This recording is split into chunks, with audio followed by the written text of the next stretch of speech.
So hi everyone, my name is Michelle, and as Joe said, I'm going to teach you how to study smarter, not harder. And so, how many of you ever felt like this woman? If you're like most people, the feelings of worry and tension are pretty familiar. As it seems nowadays, stress is inevitable. Actually, there was a study done at the University of Wales, and they found that 78% of students felt stressed. How can so many students feel this way? Well, a lot of this can be attributed to how people study. I mean, go to any university the night before a big test, and you will find tons of students staying up late, cramming information, complaining that they just need more time. But what I'm here to tell you today is that you don't need more time. You just need to be more effective with the time that you have. And so we're going to walk through 3 simple things that you can do before your next test. And the first thing is to analyze what you want to accomplish, essentially set goals. And if you're like most people, before a test, you think, hey, I want to get an A. And now, don't get me wrong, I'm not saying that trying to achieve good grades is a bad thing, but when you focus solely on the grade, what you're doing is looking at outcome-based goals, where essentially your primary focus is on futuristic events that you may or may not have control over. And so, instead of just focusing on that A, you might want to say something like, I'm going to study for 4 hours every week in order to achieve a good grade. This brings your outcome-based goal to a learning-based goal.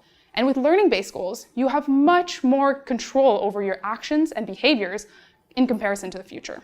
So now you've decided 4 hours a week, okay, but how do you manage your time? Well, if you're like most students, you're going to sit down and spend 4 hours in one night. What I'm telling you is this is not the most effective way to spend your time. What if I told you that by simply spacing your studying, you can increase your retention by 30%? And so your study session could look like this. Now, what I want to stress here with this example is that you're spending the exact same amount of time studying, but you're going to have increased memory benefits. There was a study done by Cornell, and they had students either study in a mass condition, where they learned all the information at once, or in the space condition, where they learned the same information, but over different days. And they spent the same amount of time studying, but those in the space condition were able to recall 30% more information. So by simply spacing out your time, you're going to get more out of the time you spend. Now, the next problem lies in, what am I going to do in those study sessions? How am I going to tackle these concepts? And what a lot of students do is that they will sit down, study one concept, and then move on once they've mastered it. I am telling you this is wrong. You need to practice, practice, practice. So there's this idea called successive relearning. And essentially it says that the more you practice something, the more likely you're going to recall it later. And so in this example by Rawson and Dunlosky, if you compare 5 practice sessions to 1 practice session, they nearly recalled twice as much information. And so if you think of your own study schedule, it could look something like this, where every time you go to sit down to study, you review the previous material you've covered. Now you're probably thinking, whoa, Michelle, reviewing material, I already don't have time. I don't have extra time to spare. Well, researchers looked into this, and they found that to study, practice, and accurately recall a concept takes about 6 minutes.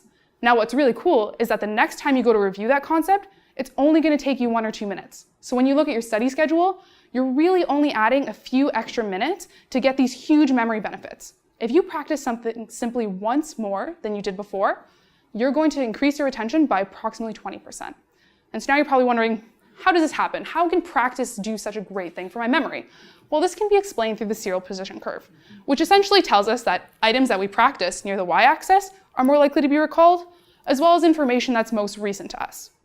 But between last night's cramming and tomorrow's exam, you might listen to music or talk to a housemate. And doing so, you don't have those recent items in your memory anymore, and no longer are you going to remember those things. The only thing you're going to remember is items that you practiced. And so what successive relearning does is it breaks that serial position curve into few smaller ones and allows you to transfer more information into long-term memory that you may have forgotten. And so next time you go to study for your test, remember learning goals, ensure that you space your practice, or ensure that you space your time, and practice, practice, practice. You're going to get so much more out of the time you devote. And so really, stress isn't inevitable. So the next time you go to think, oh, I can't handle this, my memory is going to fail me. Well, perhaps memory isn't the problem.